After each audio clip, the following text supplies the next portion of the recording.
1, 2, 3, 4. Magandang tanghali mga ka-works. Ngayon nandito tayo sa loob ng Landmark Kapistan.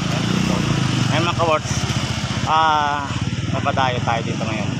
Mga ka-works, kung sakali na mamaya daw mga launan siguro, medyo matraffic na doon sa may bayan. Ngayon kung yung nanggagaling sa Butulan, sa ibang galing dito sa north, south to, dito papuntang Olongapo, may sukatan po tayo. Ito yung sukatan ng Olongapo.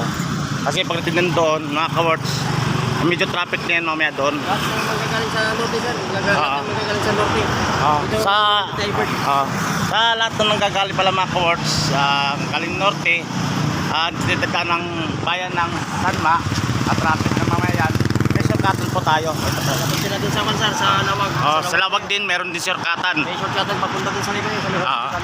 Sa hospital din, meron din sukatan. Kasi mamaya, matraffic na